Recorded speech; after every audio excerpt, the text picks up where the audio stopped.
ठीक है बच्चों, अब आगे चलते हैं एक्सरसाइज 1.4 की ओर। एक्सरसाइज 1.4 में जाने से पहले एक छोटा सा कॉन्सेप्ट आपको देना चाहते हैं, क्योंकि हम लोग यूनियन सीख चुके, इंटरसेक्शन सीख चुके, तो एक छोटा सा पार्ट जो है उसको साइड में लिख लिया जाए कि जब भी हम कोई काम करते हैं, एक्सरसाइज जाते हैं, तो एक रिकैपिचुलेशन बहुत जरूरी है, so that you can use it in solving your problems. और हमारा जो मैक्सिमम एम यही है कि मैं आपके अंदर में एक ऐसा थिंकिंग डेवलप कर दूं कि हमारे कॉन्सेप्ट से आप खुद ही प्रश्न को करते चले जाएं। तो इस एक्सरसाइज में हमारा उद्देश्य यही होगा, हर क्वेश्चन का हिंट देते चले जाएंगे और आपको खुद करना है, क्योंकि जितना आप खुद करेंगे वो ज़्यादा अच्छा होगा। सोल्यूशन देने से एक डिपेंडेंसी आ जाती है, हम आपको सोल्यूशन देंगे लेकिन एक पार्शियल पार्ट में सोल्यूशन देते चले जाएंगे, थोड़ा सा देंगे, समझा करके देते चले जाएंगे, so that value of number आप समझेंगे, एक्सरसाइज को सामने रखेंगे, बुक की एक्सरसाइज को, और आप बनाते चले जाएंगे, वीडियो लेसन समझ करके आप आंसर देते चलेंगे।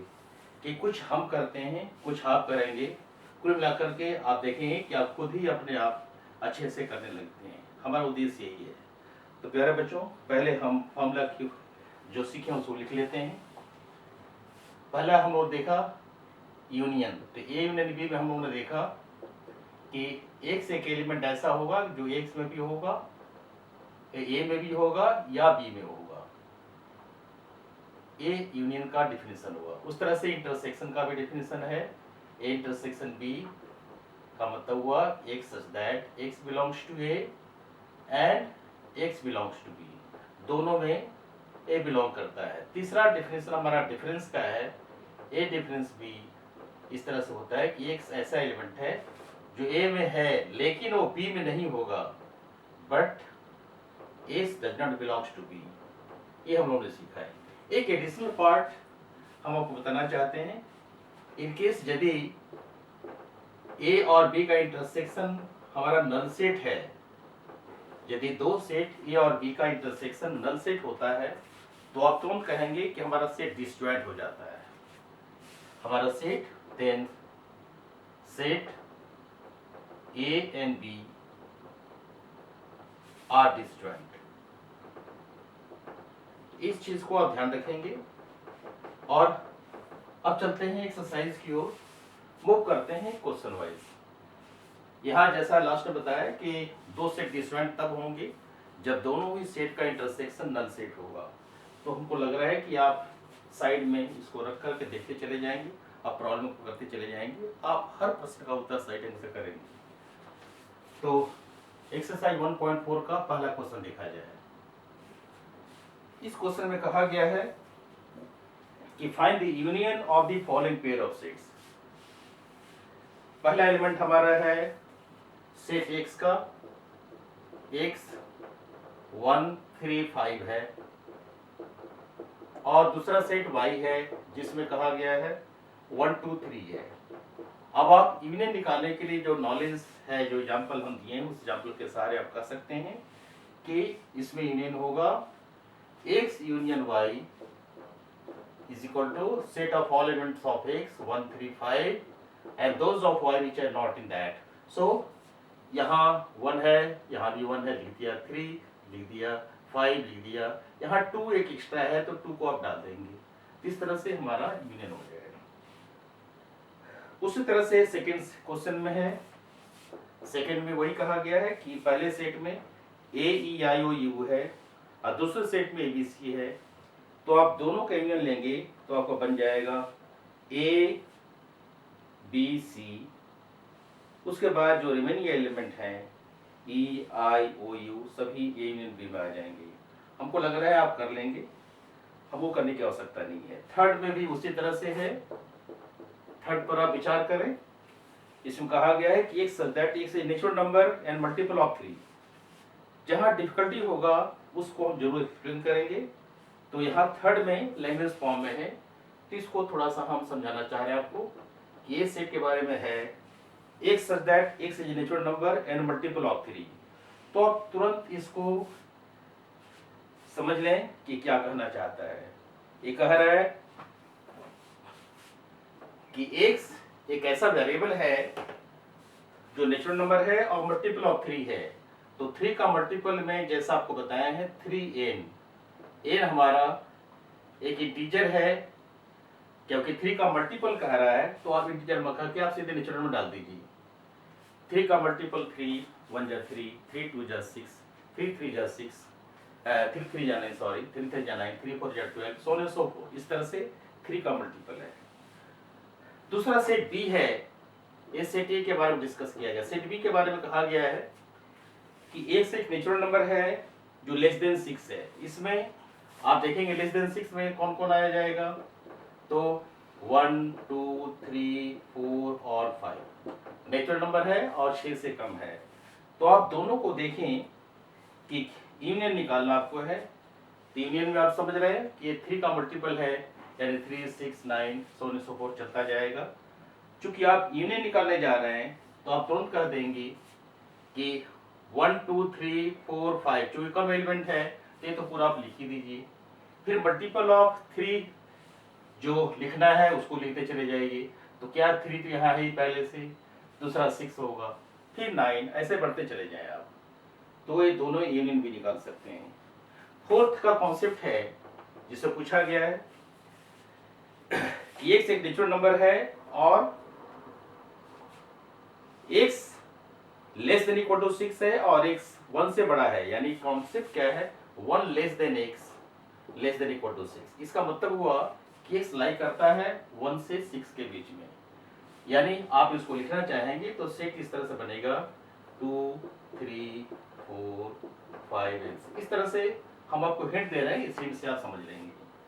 दूसरा कह रहा है बी सेट, इस सेट ए के बारे में समझाया गया। सेट बी के बारे में कहा गया है, इसके एलिमेंट्स के बारे में, कि नेचुरल नंबर है और वो 6 से 10 के बीच में है, यानी 6 less than x less then 10। Interval का प्रश्न है, इंटरवल को आप अच्छी तरह से पढ़ चुके हैं। तो आप देखिए यहां से क्या आएगा, 7 8 और 9 बस 3 आएंगे। अब आप जो ही ए और बी को क्लैरिफाई कर लिए तुरंत आप यूनियन को कह सकते हैं। सेट वेक्टर फॉर्म में लिखना है तो लिख सकते हैं, या डायरेक्ट आप कर लीजिए 2 3 4 5 6 7 8 9 यूनियन आ जाएगा। जितने सेट वेक्टर फॉर्म में करना चाहेंगे तो यूनियन बी हो जाएगा आपका A. This is x such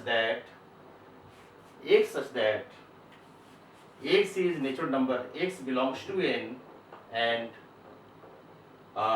2 less than equal to x less than equal to 9। इस तरह से कर सकते हैं, क्योंकि इसमें कौन आ रहा है, 2 आ रहा है, 3 आ रहा है, 4 5 6 7 8 9 पूरा आ गया। इस तरह से आप आंसर दे सकते हो सेट बिल्डर फॉर्म में।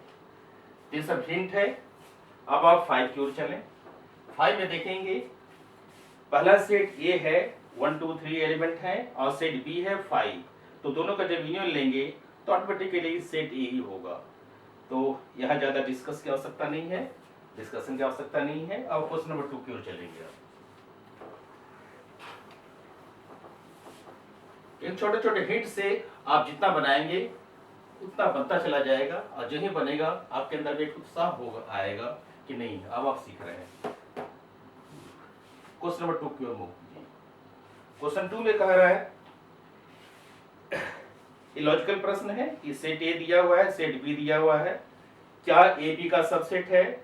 तो ऑटोमेटिकली आप देख रहे हो कि सेट ए में एलिमेंट ए बी है और सेट बी में भी ए बी है। तो A J subset of B हुआ ही हुआ, तो सही है, yes A J subset of B आप कह सकते हैं। उसके बाद कह रहा है what is A union B. Union B उस तरह से आप कर लें तो ए बी सी आ जाएगा सीधा। अब आप 3 क्वेश्चन की ओर मूव करें। क्वेश्चन नंबर 3 में कह रहा है, यदि ए और बी दो सेट हैं इस तरह से कि ये बी का सबसेट है, तब ए यूनियन बी क्या होगा। तो ऐसी स्थिति में चूंकि ए का सारा एलिमेंट बी में है तो ए यूनियन बी क्या होगा, बी हो जाएगा सीधा। इस केस में थर्ड में आप सीधा कह सकते हो कि A union B is equal to B, क्योंकि हमारा यहाँ बी जो है सुपर सेट है और ए यूनियन बी जब निकालेंगे तो ए का सारे एलिमेंट और बी का वह एलिमेंट जो ए में है, ऑटोमेटिकली सेट बी आ गया। अब आप क्वेश्चन नंबर 4 की ओर चलें। तो तो क्वेश्चन 4 को कह रहा है एक सेट है जिसमें एलिमेंट 1 2 3 4 है, दूसरा सेट है 3 4 5 6 है, इस तरह से सी में है और डी में भी है। फाइंड करना है A union B, A union C, B union C. हमको लग रहा है कि आप जरूर कर लेंगे, इसमें किसी तरह से कोई भी परेशानी आपको नहीं होने वाली है। तो हम इसको छोड़कर के आगे बढ़ते हैं। क्वेश्चन 5 में find the intersection of the following set of question number 1 and above. As it is वो करना है, इंटरसेक्शन निकालना है। छोटे छोटे एग्जाम्पल बता चुके हैं, उसके हेल्प से आप बना लेंगे। अब आप चलिए क्वेश्चन नंबर 6 में। क्वेश्चन नंबर 6 में कह रहा है कि सेट ए है, सेट बी है, सेट सी है और सेट डी भी है। Find A intersection B, B intersection C. उसी तरह से सारी चीजें हैं, हम छोटे छोटे एग्जाम्पल्स आपको पहले बता चुके समझाने के दौरान। उस दौरान से 6 को कर सकते हैं आप। 7th को आप देखिए, सेट ए कह रहा है, नेचुरल नंबर है, पूरा नेचुरल नंबर इसमें आ जाएगा 1 से लेकर के अनंत तक। दूसरा है इवन नेचुरल नंबर है, 2 4 6 से लेकर के बढ़ता चला जाएगा। सी कह रहा है ऑड नेचुरल नंबर, जिसमें 1 3 5 चलता जाएगा। प्राइम नंबर है 2 3 5 so on and so forth। तो ये लॉजिकली सबके बारे में आप अच्छी तरह जानते हैं, तो सारे सेट को क्लैरिफाई कर दीजिए। क्लैरिफाई करने के बाद ए इंटरसेक्शन बी निकालिए, ए इंटरसेक्शन सी निकालिए, और इस तरह जो कहा गया आप आराम से कर सकते हो। यहाँ भी आपको दिक्कत नहीं आने वाली है। जिस प्रश्न में दिक्कत आने वाला है उस प्रश्न को ही हम सॉल्व करेंगे। क्वेश्चन 8 में which of the following pair set of disjoint. हाँ, अब यहाँ एक प्रश्न आ गया डिसजॉइंट, तो इसके लिए आपको एक क्वेश्चन हम कर दे रहे हैं 8 का फर्स्ट पार्ट।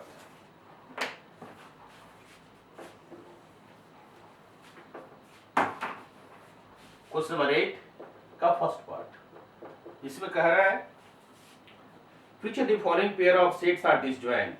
तो पहला सेट कह रहा है 1 3 1 2 3 4,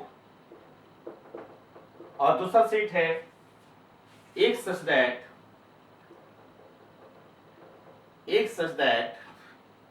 x इज नेचुरल नंबर, यानी इसको शॉर्ट में लिख रहे हैं x बिलोंग्स टू n, और कह रहा है and 4 less than equal to x less than equal to 6, इस तरह से कह रहा है। तो आप दोनों सेट को आप देखिए, आपको कहना है कि डिसजॉइंट है कि नहीं है। डिसजॉइंट होने के लिए जो शर्त है आपको यहाँ बताया गया है, यदि दोनों ही सेट का इंटरसेक्शन नल सेट होता है तो सेट को डिसजॉइंट कहा जाता है। तो ऐसे परिस्थिति में आप सेट ए को लिखिए, मान लीजिए सेट ए हमारे हुआ और सेट बी है, तो सेट में क्लियर फॉर्म में दिया हुआ है। सेट बी को आप गौर से देखें और इसके एलिमेंट्स को आप लिखने चले जाएंगे, तो आप देखेंगे पहला एलिमेंट क्या आएगा, 4 आएगा, 5 आएगा और 6 आएगा। अब आप देख रहे हो कि सेट ए में 4 भी है और सेट बी भी 4 है, तो क्लियरली ए और बी का जो इंटरसेक्शन है यहाँ पर नल सेट नहीं हुआ, not null set, so they are not disjoint, तो नॉट डिसजॉइंट हुआ। तो इसी लॉजिक से आप बाकी प्रश्न को कर सकते हो, क्योंकि सेट वेक्टर फॉर्म से टेबुलर फॉर्म में करना आपको आसान से आता है, इसलिए कोई दिक्कत नहीं होगा, आगे बढ़ते चले जाइए। तो ऐसे ही प्रश्न इसका सेकंड पार्ट है, ए ई आई ओ यू है और सी डी ई एफ है, यहाँ भी आप देख रहे हैं ई कॉमन है, इसलिए डिसजॉइंट नहीं हुआ। थर्ड में इवन इंटीजर है और दूसरा ऑड इंटीजर है, ऑटोमेटिकली इवन इंटीजर और ऑड इंटीजर में कोई मेल नहीं है, दोनों ही अलग अलग हैं, इसलिए दोनों का इंटरसेक्शन नल सेट होगा।